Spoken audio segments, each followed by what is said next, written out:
pilotage du programme de coopération pour la sécurité intérieure entre la République du Sénégal et l'Union européenne, connu sous SENSEC-UE. Ce programme, qui pendant 3 ans et demi a permis la mise en œuvre donc de multiples actions dont la finalité principale est d'appuyer l'État du Sénégal dans sa politique sécuritaire intérieure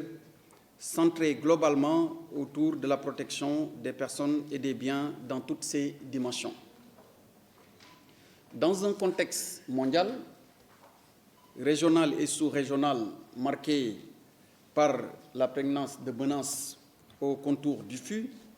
la garantie et la prise en charge correcte de la sécurité sont devenues un défi majeur auquel tous les États, y compris le Sénégal, doivent faire face quotidiennement. Madame l'ambassadrice, Mesdames et Messieurs, il n'est nul besoin de rappeler le contexte sécuritaire sous-régional caractérisé par la montée en puissance et la sanctuarisation des menaces dites nouvelles et transnationales qui ont pour nom le terrorisme, le blanchiment des capitaux, le trafic de drogue, le trafic de migrants, la traite des personnes, la contrefaçon de médicaments, le trafic et la circulation d'armes légères et de petit calibre, ainsi que d'ailleurs la montée des extrémismes et toute forme de radicalisation. Autant de fléaux qui sévissent donc dans le Sahel, mais aussi en Afrique de l'Ouest et auxquels notre pays n'est pas totalement à l'abri. C'est conscient donc de tous ces enjeux que le Sénégal, sous l'impulsion de son Excellence M. Macky Sall, président de la République du Sénégal, a consenti des efforts considérables pour une prise en charge correcte de la sécurité intérieure, notamment par un meilleur maillage du territoire national, le renforcement des moyens d'action, des forces de défense et de sécurité et le renforcement de la coopération avec les États partenaires, mais aussi les partenaires techniques et financiers traditionnels du Sénégal, au rang desquels on peut citer en première ligne l'Union européenne. Il est en effet évident qu'aucun État, à lui seul, ne peut faire face à des menaces qualifiées de transnationales, qui par définition donc transcendent les frontières. C'est pourquoi les actions de coopération de l'Union européenne dans le domaine sécuritaire à l'endroit de notre pays s'inscrivent dans une logique principalement de renforcement et d'accroissement des capacités opérationnelles et techniques. Vous l'avez souligné et vous êtes d'ailleurs revenu sur certains nombres de ces aspects qui ont permis effectivement d'atteindre cet accroissement dans le renforcement des capacités. Alors, dans ce cadre, le programme SENSEC-UE, à l'instar ainsi d'autres programmes européens en cours, dans notre pays, s'inscrit naturellement dans cette dynamique. Il suffit de revisiter ces différentes composantes pour s'en rendre compte aisément. Madame l'ambassadrice, vous avez de façon très ramassée et avec une certaine dose d'humilité fait une présentation de quelques traits caractéristiques de cette coopération, mais vous me permettrez, à travers le rappel des 3 différentes composantes, citer quelques exemples qui permettent bien naturellement d'illustrer l'utilité et l'importance capitale qu'a revêtu ce programme qui tire aujourd'hui à sa fin. Ainsi, la composante 1 de SENSEC-UE, qui est relative à la lutte contre le terrorisme et le crime organisé, alors que la deuxième composante concerne le contrôle et la surveillance des frontières, et la dernière composante, enfin, traite de la gouvernance de la sécurité intérieure.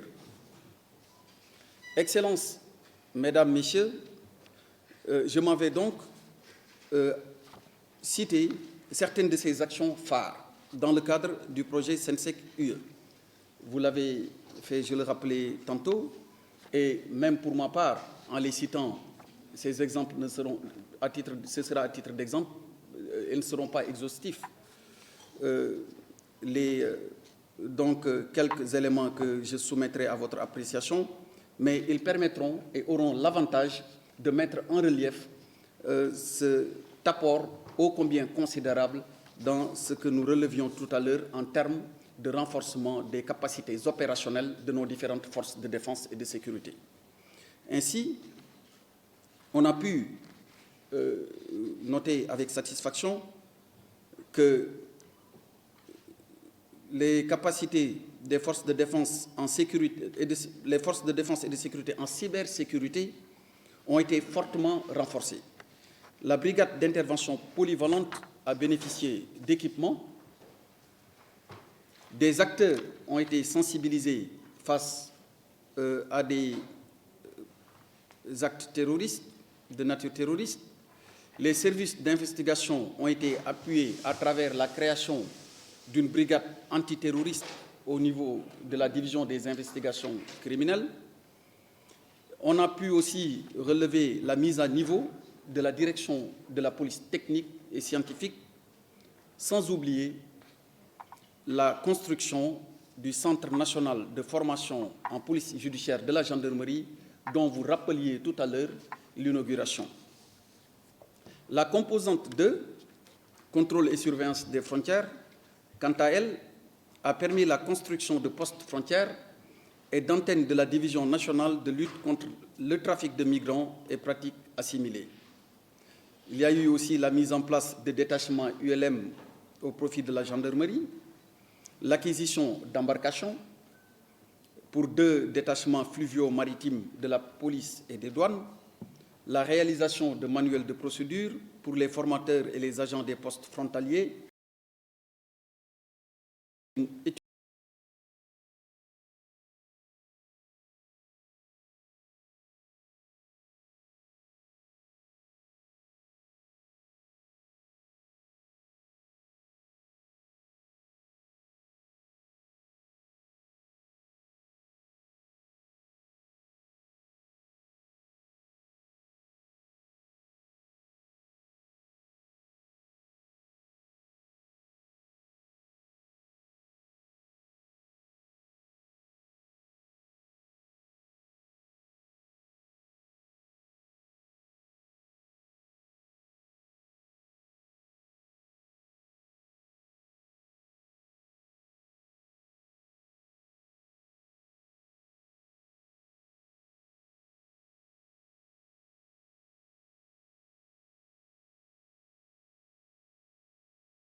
le projet Sensec-UE tire à sa fin,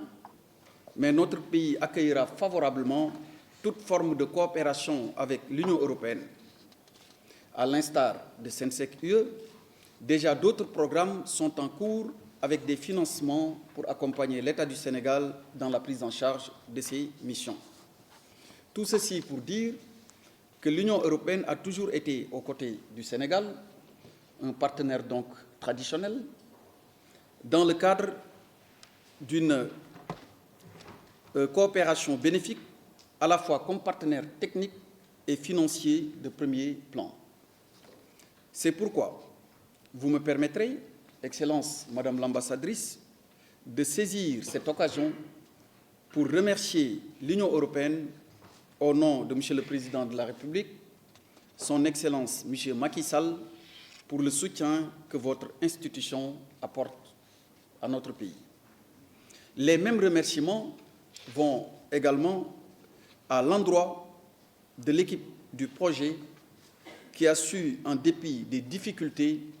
liées aux contingences nées de l'apparition de la Covid-19, conduire avec efficacité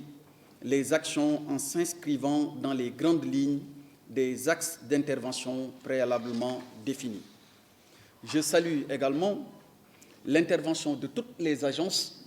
qui ont rendu possible ce travail remarquable que nous saluons tous. À titre d'exemple, je citerai l'OIM et Civi Pôle dans la conduite du projet, mais sans oublier naturellement les autres agences avec, dont l'intervention aura permis de se rendre compte qu'avec une bonne coordination et la synergie des forces, il est possible d'atteindre des résultats plus qu'appréciables. Quant à vous, mesdames et messieurs membres du comité de pilotage de Sensec UE, je vous exhorte, à l'occasion de ces travaux, à faire le diagnostic des résultats et les réalisations du programme. Ainsi, et c'est ce qui est d'ailleurs attendu, des formulations utiles pourront être recommandées pour servir dans le cadre des actions ultérieures de l'État du Sénégal. Je ne manquerai pas de le souligner, et vous l'avez tantôt expliqué dans le cadre de votre discours, il faut inévitablement tirer les enseignements de ce qui a été fait pour améliorer dans le cadre des actions futures ce qui sera entrepris, et nous en sommes conscients. Il y aura d'autres formes de programmes qui seront scellés pour davantage et plus haut et plus loin encore atteindre les résultats de renforcement des capacités opérationnelles de nos forces de défense et de sécurité. C'est donc sur ces dernières considérations que je voudrais vous souhaiter de très bons travaux en déclarant ouverte la présente réunion du comité de pilotage du programme Sensec UE. Je vous remercie de votre aimable attention.